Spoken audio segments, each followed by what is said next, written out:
Thank you everyone for joining us to attend the session on how to boost accessibility and search engine optimization at the same time. My name is Ritu Jayakar.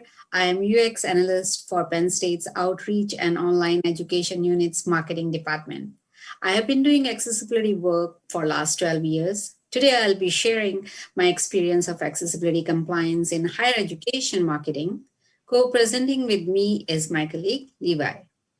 Thanks, Ritu. My name is Levi Bloom. I work in the search engine marketing team at Penn State World Campus. And in normal times, I would have been sitting only about 10 feet away from Ritu. My specialty is in search engine optimization, or SEO as we'll refer to it. I've been doing this about 5 years at Penn State, but over 16 years in total. And I'm excited to talk with you about how accessibility and SEO can work together.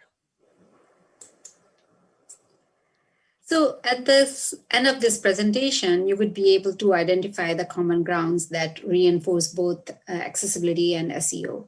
This ground include page elements, navigation, and responsive design features. Hopefully you will get one or two tips to get buy-in from your managers for spending time and money to include accessibility practice for your digital content, which also benefit SEO. So, what is common in search engine optimization and accessibility? Let us analyze in the context of higher ed. To accommodate the needs of people with disability, WCAG 2.0 and WCAG 2.1 AA standards are accepted by all the universities across higher education institutions. College and university focus on providing equal access to information, programs, activities, be it through web pages, web-based applications, or online instructional material. All digital content should be accessible to all users, no matter what browser, device, or assistive technology they use. Accommodating the needs of students with different ability is the right thing to do. And it also helps education institutes save a lot of time and money from litigations.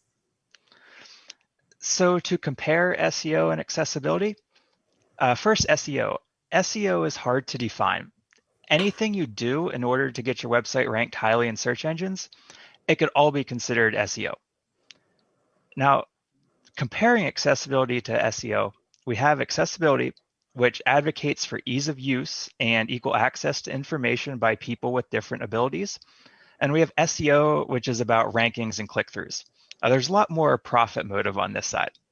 Specifically, the overall goal with SEO is to get as many visitors to your website as possible by ranking highly in search engine results. And because these people are actively searching for what you offer and clicking on your website in the search results, they should be highly targeted and thus very valuable. So once these people arrive, we don't want to give them any reason to leave. If a site is not accessible, that could be a good reason to leave.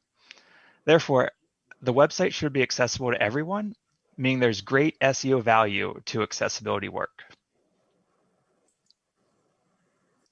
There are different reasons why accessibility and SEO practices are adopted in higher ed marketing.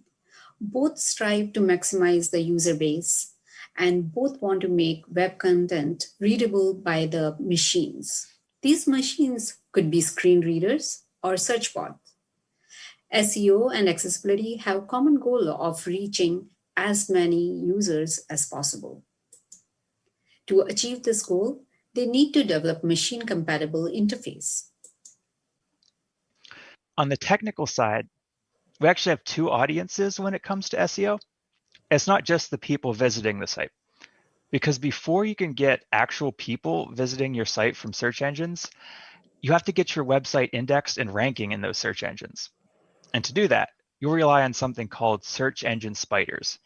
Essentially, these are machines that visit your website and they crawl through it and then render it and then decide if they'll index your pages. We'll say Googlebot, for instance, which is the name of Google's web crawler. We really want Googlebot to see and understand our pages. Now, being a machine, Googlebot doesn't have eyes, so in a sense, it might process your site a lot like a screen reader would. You could spend a lot of time learning about just this piece of SEO, you're better off talking to Google engineers when it comes to that. So I'm not going to get into the specifics there. The point is, with these similarities between search engine bots and assistive technology, accessibility is super important for SEO. And having an accessible website will help ensure that your website is indexed by all the major search engines. You have Google, Bing, Yahoo, DuckDuckGo, and more. As you all know, accessibility practice is based on 4 user-centered principle. 4, perceivable. No matter through which assistive technology student access the content, it is perceivable. Operable. Students should be able to understand and interact with the content using keyboard or mouse. Content is simple and understandable. HTML code is robust enough to render content across different platforms, devices like laptops, phones, iPads. It's very easy to implement these principles if you adopt them proactively and integrate them in the initial design discussions, information architect, and website code. We have adopted such an approach at our institution. Majority of our accessibility needs are met if we provide relevant title for each page, follow heading hierarchy in the page with meaningful links, accessible files and PDFs, intuitive navigation, which support keyboard-friendly interaction. Non-text elements like image, audio, video have alternative text, transcripts, and captions, which can be read by different assistive technologies. Overall, build websites with clean and valid HTML, keeping the user-centered design practices in mind. If you look at this list for SEO, you'll see it's practically a mirror image of what you should be doing for accessibility. The reasoning behind each piece isn't necessarily the same because of slightly different outcome goals usually, but for the work you're doing to the website, it's all very similar. A large portion of SEO really is as simple as making an accessible, user-friendly website. Sure, there are many other areas to SEO. It's a very broad field. So in addition to this on-page SEO, there's also off-page SEO, and there you work with factors generally outside of your control. But today we'll focus on the technical side of things and the on-page SEO where we overlap. Next, we'll start to look at each one of these in detail. Title, our first page element. Each web page has titles that describe the topic or the purpose of the page. Titles are not very obvious and hardly used by our sighted users. They can have multiple tabs open on the same window and still navigate with ease from one tab to another. But screen reader users depend on the title of the page to move to the correct tab. If titles are duplicated or missing, it would be very difficult for screen readers to find the right page. Best practice is to add accurate and concise title that refer to the content of the page. Don't rely on your CMS to pick the title for you. Set the title tag structure to something like page title followed by the site title, which will help screen readers read the new information first, like admission Penn State, courses Penn State, and so on. Now, while most people already on the website will hardly notice that page title, the page title is front and center in the SERPs. The SERPs, as we call them, are search engine results pages. That's sort of a fancy way of saying search results, but it refers specifically to the presentation of those results for the users. Anyway, your page title is the first thing people are going to see, and that's a big factor in whether or not they'll click through to your website. It's both a descriptive title of your page and an advertisement for your page. It has to do double duty. So it needs to include relevant keywords, especially your most important keyword, and it should be enticing enough to make people want to click.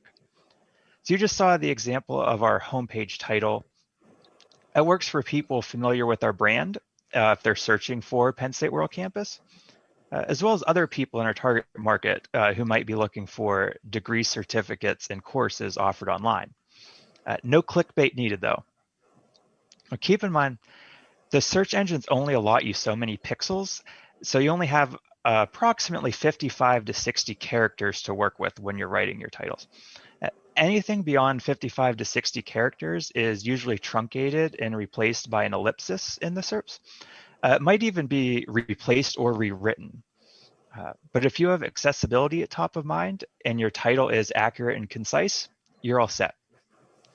To make this easier, you might want to use some type of SEO plugin that goes with your CMS. In our case, we use meta tag module for Drupal and the Yoast plugin for WordPress.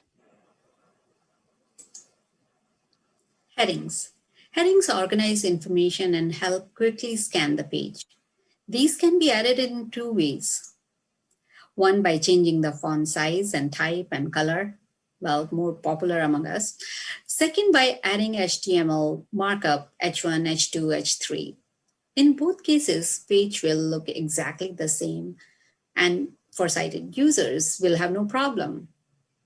They will have a same user satisfaction, but not for the screen reader users. Without H1, H2 markups, it'll be wall of continuous text. Screen readers will read the entire text from top left to the bottom of the page. They will not be able to scan the page using shortcut keys to find headings or generate heading list window to jump from heading to heading.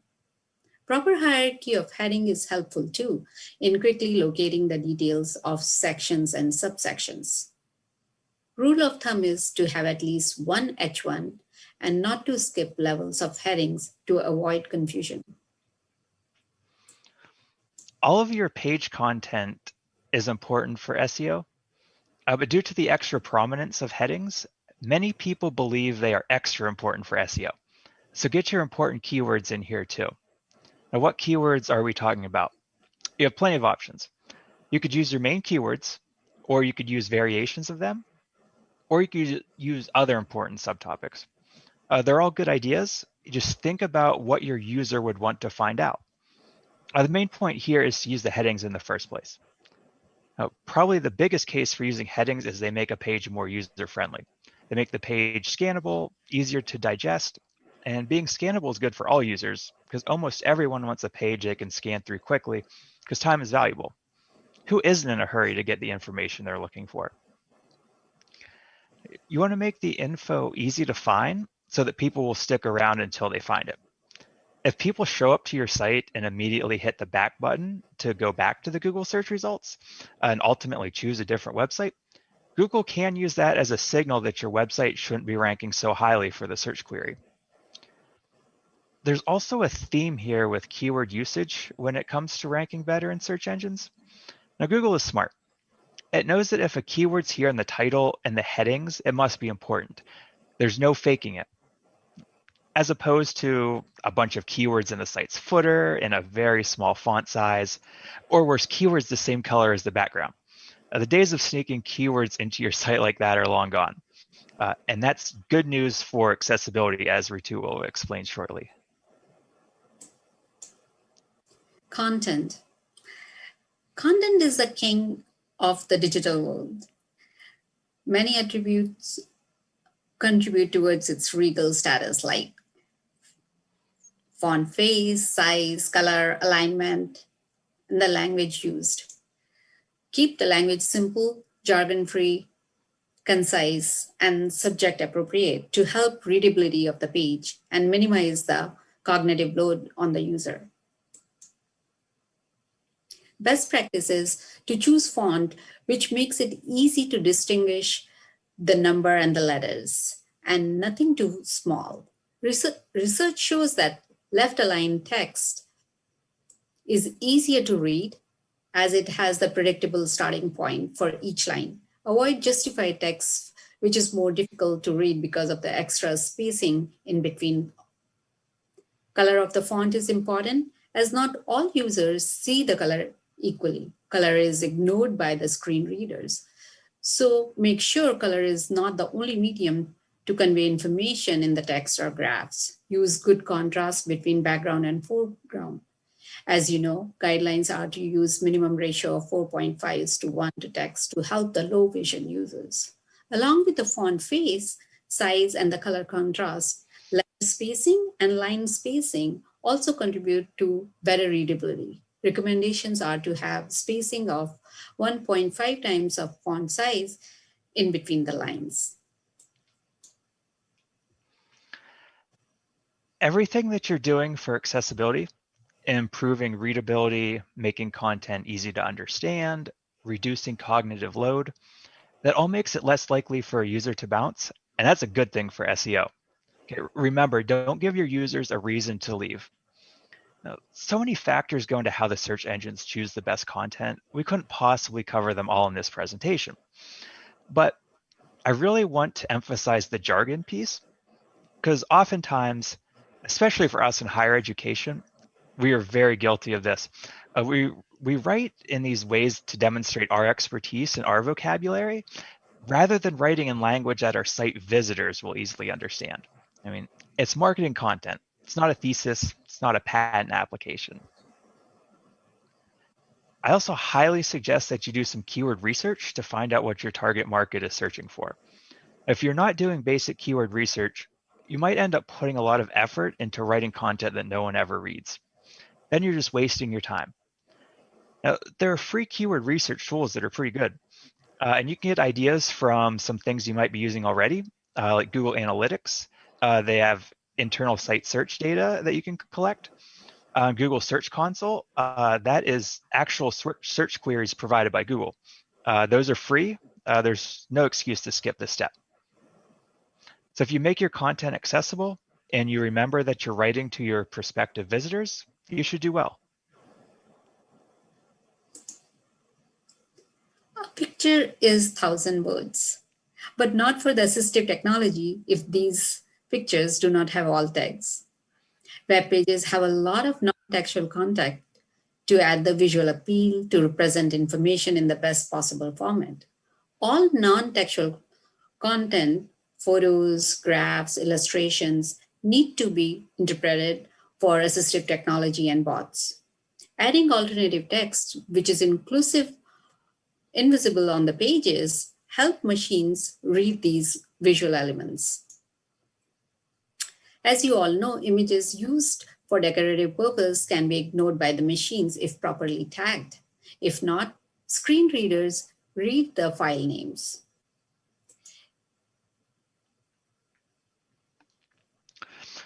Alt text can be very helpful for SEO as well. It's yet another place to put your important keywords.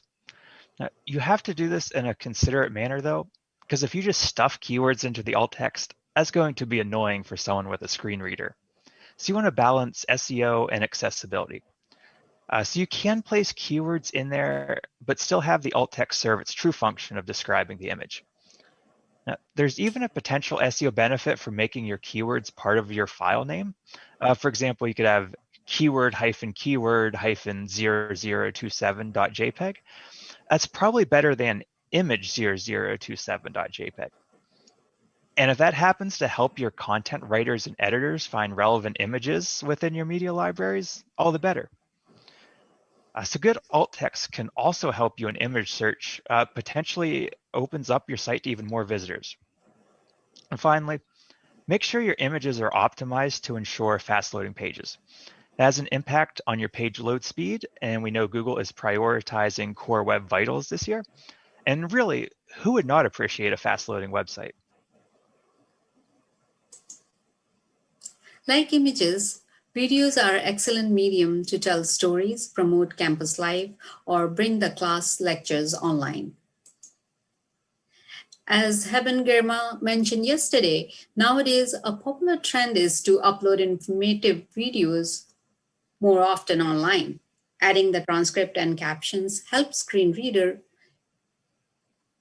with these videos. People with cognitive and learning disabilities can also benefit from it, and so are ESL learners. Most popular video platforms like YouTube and Vimeo allow to add the transcript and captions for videos. Users can control the transcript and captions display with video controls. If you are adding video as iframe, it is good practice to add the title attribute in iframe code so that the screen reader can announce it instead of reading the file name of the video, similar to the image example Levi mentioned earlier. In SEO, we always want more content on our pages because in general, more content means more opportunities to rank in the search engines. And text content, it's just the easiest content for search engines to process. So having transcripts for your video and or audio provides a lot of text content for the page. This can even be really simple to implement because you can probably take your closed captioning file and post that text as a transcript. Links. It's safe to say that links have revolutionized the information.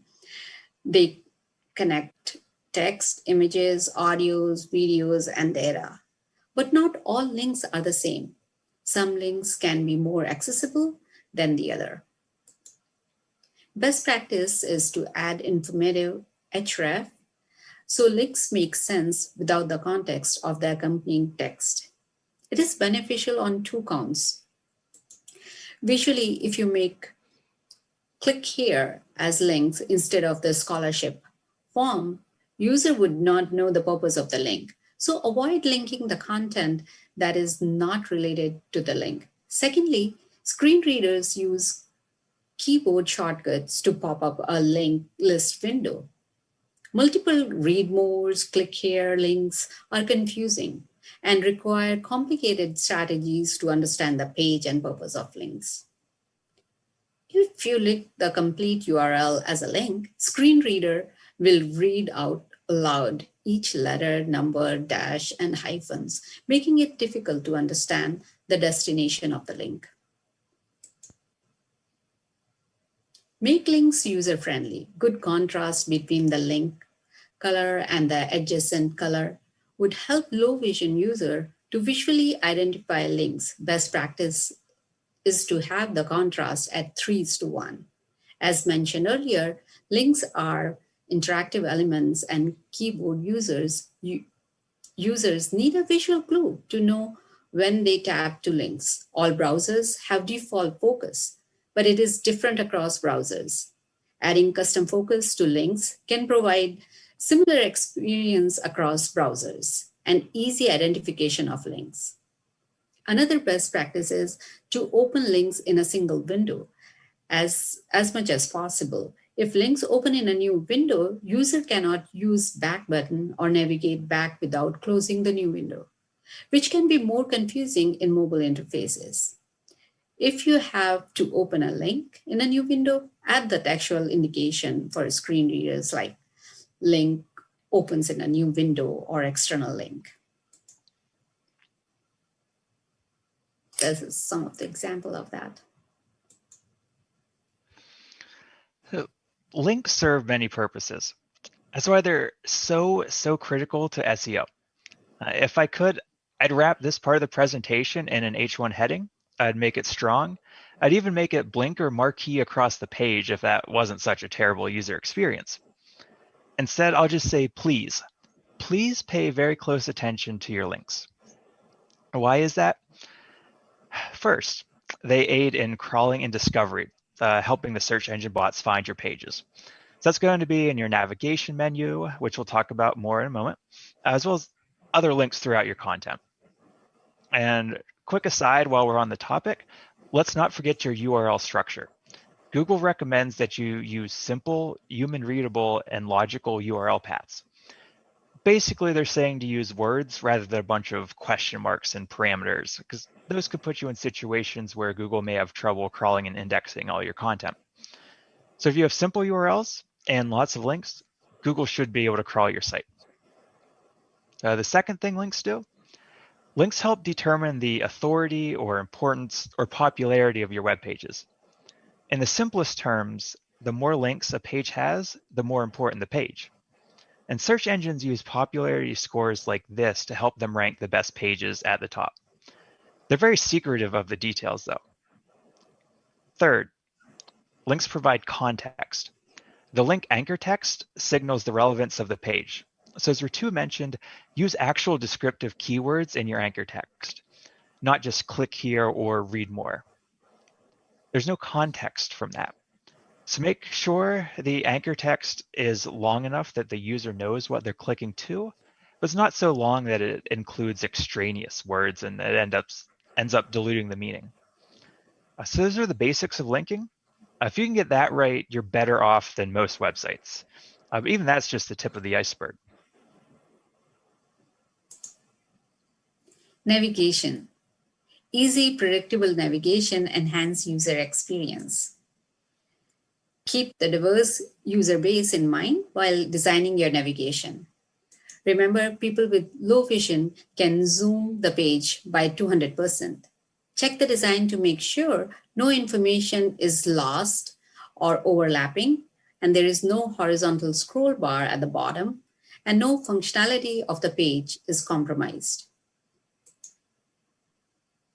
Best user experience for keyboard user is to access all page elements without any keyboard traps. User can tab from top left of the page in sequential order with a visible focus. Focus helps user to identify the active elements, which is possible only with visible change in design, like a border, background, color change, or a combination of these two. The default browser setting or focus are not sufficient to keep up with the modern page designs. As Ritu mentioned, you want to keep a diverse user base in mind while designing your navigation. We talked about Googlebot earlier. Googlebot is part of that user base. Just like a person, Googlebot needs a way to find all of your web pages. As we mentioned earlier, it uses links to do that. So you need these links on your website, and what better way to accomplish that than with the navigation menu? You simply need regular hyperlinks, nothing fancy, just your trusty Ahref. No extra work is required. So if your site is keyboard navigable, then it's going to be easy for Googlebot to crawl to. Use of mobile devices is on the rise. According to Pew Research, 81% of Americans own smartphones, and roughly 1 in 5 American adults today is a smartphone-only internet user. WebAIM survey shows that iOS devices are very popular among people with disabilities. So it is important to make sure that the web page are mobile friendly. Some assistive technologies require to mount a device on a certain orientation. So it is important that content flow is device and orientation independent. WCAG 2.1, implemented in June 2018, reinforced this user experience. These days, because of that rise in mobile device usage, Google's using mobile-first indexing. And that means when they are looking at your website, they're looking at the mobile version. Now, if you have a responsive website that meets accessibility requirements and the content or the links on the same regardless of the screen size, you should be fine.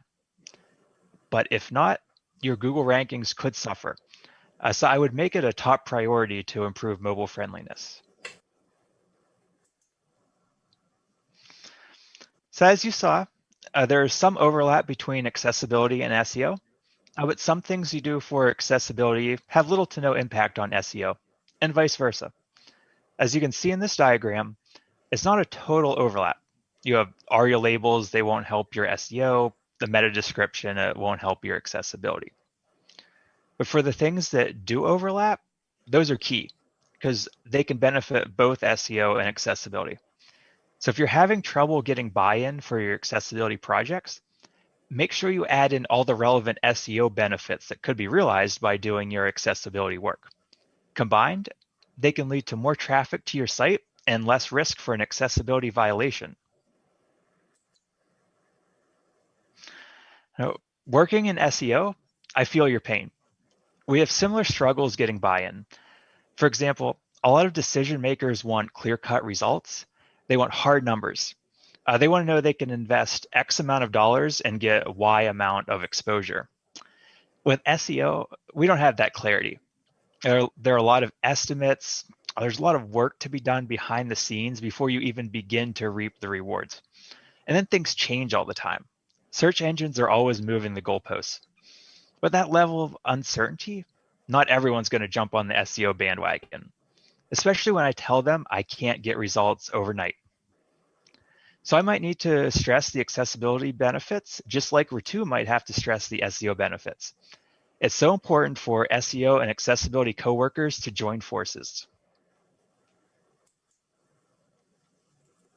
There is much more to SEO and accessibility than what we covered here, but we hope you found some common practices that you can implement to boost accessibility and SEO of your websites. Here are some free resources which we use and find useful. As you can see there, some common tools like Lighthouse, Screaming Frog, which are used for both SEO and accessibility.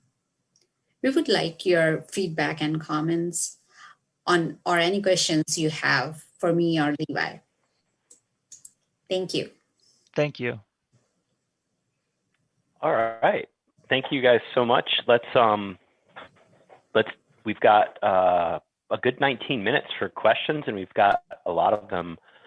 Again, if you participants see questions in the Q&A that you like, make sure to upvote those, because I'm going to, not dissimilar to SEO, sort of use that to rank the popularity of the questions that I'll pose to our speakers. So let's take this one from John. He asks, do you know of any concrete examples of improved SEO for a company post-accessibility? And by post-accessibility, I assume remediation or consideration, like where a company's views improved based solely on integration of accessibility considerations. This info would be awesome ammunition when trying to advocate for accessibility. And there are a few more questions that kind of follow that pattern of thinking. I'll start on that one. That is a fantastic question. The one thing I will start off with is, unfortunately, I don't have any great data to share on that one. If I find some, I'll be very happy. Let me know if you find any. Because one thing that I would typically say in a situation like this is just that, and I think I alluded to it, so many SEO projects, because SEO ties into accessibility, the content, the rest of the web development team. There's so many little pieces all around, and you have to get really all of those little pieces right and in place to really see the results.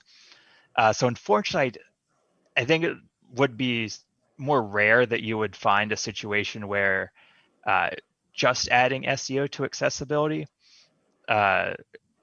would have the concrete results. I guess it's more possible if you have if you do a large project all at the same time, you could probably get it. But unfortunately, in our case, we have so many projects, and we just, we have to get the little bits of accessibility and SEO in there when we can. So there's usually no big influx of SEO and accessibility work that we get to, see the results right away. Okay, I gotcha. Yeah, it sounds like you'd have to almost set that experiment up beforehand to get the real data, right? Because it's hard to measure. Here's another really popular question. WCAG or WCAG, the Web Content Accessibility Guidelines, say that identical text and image links that are close together, i.e. like a product listing, should be combined into a single link, or one link should be hidden from screen readers so that those assistive technology users avoid repeated content. Are there negative SEO implications to this, especially hiding one of those links? And by hiding, I believe the person means from AT, so like ARIA hidden or something like that. I would say no. I would say there's no issue with that. The link, having one link instead of two, would be totally fine in SEO purposes. And having, in general, I mean, hidden content is something to be careful of, but when it's done in a way for accessibility, I think Google's usually good. A lot of the Google representatives are very fond of accessibility work. And I think in general you would be safe to do that. I can't speak for every scenario, but as far as I know, you would not run into SEO issues with that. Gotcha. This one's going to be a little bit of a curveball, but I'm staying true to my upvoting, and it's popular. And I don't know anything about this myself. It says, how big of a role will good web accessibility scores play in the May 2021 Google SEO algorithm update, which I didn't know about until this question was posed. So can you speak to that? Yeah, I give you just a quick background on the upcoming May update is going to be based on core web, what Google's calling core web vitals, which is essentially the user experience, like your page load time, and whether or not the layout shifts while you're using a website, things like that. There are 3 specific things they're looking at. That's a really good question because I haven't tried to tie this to what I know about accessibility. So Ritu and I haven't chatted about this either. We do have the rest of our web developers are working on it. But performance is a big part of that for one, load times and things like that. Yes. And it sounds like some other usability factors that could have accessibility overlap, but unsure exactly which success criteria. Is that fair? Yeah. I would say definitely tie the 2 together. I think there's enough correlation that they could really make the case for it, and it would be a very solid argument that accessibility should be considered if you're putting changes in place in advance of the core Web Vitals update in May. Yes, and also I think everything is getting reinforced by that, because the way content will be on different viewport independent, because their desktop and they zoom it is mobile interface, you have to be mindful of that. And another thing Google is going to pay attention is to the touch area, it's 48x, so which is everybody, we are making sure that all our new designs follow that pattern so that a proactive process has really begun. Great, thank you. Quite a lot of questions about transcripts and media. So here's one from Gina. Is it redundant or considered duplicate content if you have a transcript on a video page in HTML as well as closed captioning that's within the video player itself? And I think the question is leaning towards, is it considered duplicate content for SEO purposes? Okay, so my thoughts on this one, another great question. You guys are really on fire with some of these questions. I think in a lot of situations, the closed captioning file might not be easily read by Googlebot or other search engine spiders. So they're probably only going to see the text transcript. I think if you put both and they were reading both, they would most likely, and of course it could differ in certain situations, and sometimes we just have no idea how Google's going to take something. I think in general they would figure out that you are doing it with I think it would be easy to see that it's 2 different types of content. And it's not really done in a malicious manner. Right, like this is an SRT, we know why they're doing this. And of course, until people start to abuse it, and then Google may adjust accordingly, right? Yeah, that's true. If anything gets abused, then the whole game could change and everything, everything. We all remember that white on white text from back in the day, right? Yeah. Well, that's a good segue, and that was a good answer. Thank you. There's another question from John, and I think this is more of a tactful question. I think he knows the technical answer, but it's more about how you approach this. So it says, regarding page titles, how do I convince clients not to keyword stuff their title elements and ensure it is succinct and descriptive of the content on the page? Accessibility point of view, you need to have a small title so that, it doesn't read like a sentence. Long screen reader. Also, it will get truncated if it is way too long, even when you are going to hover over it. So would you say that would be one where you could pair the two together, accessibility and SEO? And I think it was Levi that talked about there's a balance, there's a kind of a dance there, because the keyword stuffing search engines aren't going to fall for that these days anyway, right? And it's going to create a bad experience for an assistive technology user. Totally.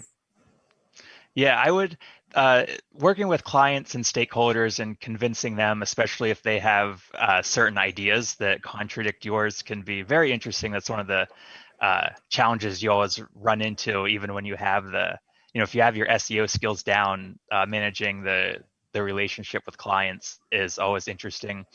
So, I've been doing this for 16 years. Isn't a good enough answer? Yeah. Yeah, that doesn't often work. One of the tips I have is just to see if there's anything in particular they like. So I know I work with a lot of people who are very interested in what competitors are doing. So say your client is, always likes to keep on top of their competitors. I would look for other competitors that might have, they might be using titles that are more, more practical, more what you would say, and not just a keyword stuff title. I think there are a lot of examples, even if you had to go to a different industry, you could find a lot of good examples of companies that have much more desirable page titles and get the screenshots in the SERPs and show how they look. And then, compare that to just the visual presentation of, more keyword stuff title, maybe Photoshop some stuff where there's some, keyword stuff titles in with other ones that look a lot better. And then by putting them next to each other that you can kind of see it, you don't want the client to have their website get a bad reputation or look shady compared to what the other competitors are doing there. So I would try some examples like that if you could. Interesting angle. Okay. Yeah, the competition is always a way to get a response if the technical answer doesn't work. Great. Okay. See, I think we got time for a couple more. Here's one. It's interesting. If my image or my JPEG or PNG image consists of a photo with the words or text of a poem, what is the best practice? Should it have alt text plus a description? Assume the image is a lion and the poem is about birds. So there's an interesting content question. So there are various ways, like alt text. It's a very interesting topic, very simple, still very complex, because it depends what practices not to literally give the alt text of the image, but it's reference, like why you're using it. So if it's an image of the poem, you will have to write all the text on it. But depending on what page you are including in, we try to give the example of our line shrine. You can talk about the shrine or who was the sculpture or their practices about the Penn State footballs. So you have to see the reference on which the page is embedded. So it's the relevance of the image on the page, what it carries can be two different things. The same image can have a different alt text. Okay. Any best practices on character limits that that you feel are important? I know screen reader behavior has changed quite a bit, but from an SEO perspective? From an SEO perspective, I usually just go with try to follow the accessibility guidelines. Off the top of my head, I'm not sure. It's like 8 to 12 words is probably the max that you could fit in there. Yeah, short JAWS set. used to break it up if you put too many and read it out twice and do some weird stuff like that. So, okay, that's interesting. So those are pretty good overlap between those two best practices. Mm-hmm. Let's see what we have left. Here's one. I might have conjured this by mentioning that white on white text earlier. This just came in. Do you consider white on white text is the same as hiding text using techniques like CSS clip properties? Will that be treated as poorly from an SEO perspective? Because a lot of times that is used for accessibility purposes, like off-screen text or clip rect or something like some technique like that. Yes, very relevant. Definitely a lot of that happening now, especially with the shift to mobile. I think this was a big issue for a while. I think now I think Google's got it mostly ironed out. I wouldn't be surprised if they have issues with some things. But I think that in general, anytime you're putting the text off the screen or hiding it for legitimate purposes, waiting for the right time to show it for the user and things like that, I think in general, that's going to be fine. And I think Google's mostly looking at that. And I think this is one of the reasons they like to have access to your JavaScript and CSS files, so that they can really look at how you're displaying it. So I think at this point, they're going to make a good distinction between when you're doing that properly versus the malicious style. And I would assume if you're, it also ends up being, proper content versus a list of keywords that might have been more common in days of the same colored text and background. Gotcha. I don't envy the people who maintain these algos, right? Because it's like, are we doing this for good or bad reasons? Like, I think we might have time for one more. This is interesting. I actually would like to know the correct answer to this. This is from Anonymous, and it says, do you know if an element with role equals heading, ARIA level equals 1, so using ARIA to tell a screen reader it's a heading instead of a traditional H tag, will be considered by a search engine bot as the same as a traditional H1?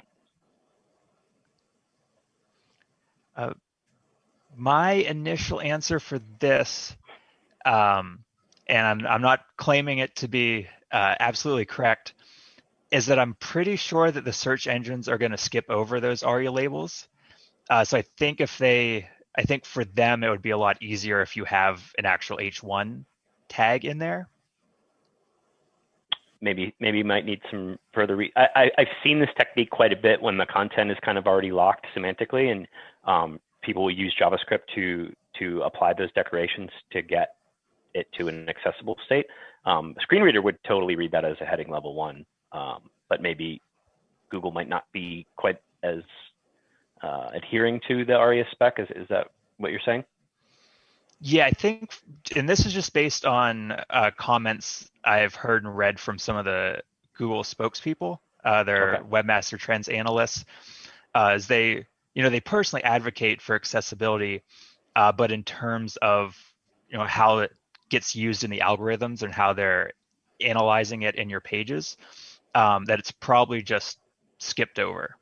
So not for neither good nor bad, just that's not something they're taking into consideration.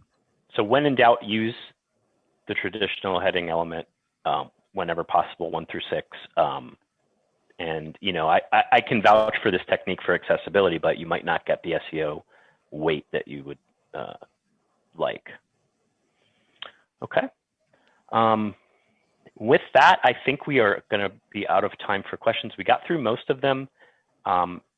Again, you guys can download these the slides from the session page, and the contact information that you see on the screen, for those of you who can see the screen, is also going to be in there. So if you want to reach out to our wonderful speakers, please feel free to do that. And to Levi, thank you so much for the talk today, and I hope everybody enjoys the rest of AxCon. And I'm not going to sign off because our production guys asked us to. wait for the all clear. Ended right on time. Thank you, Travis. Thanks, everyone.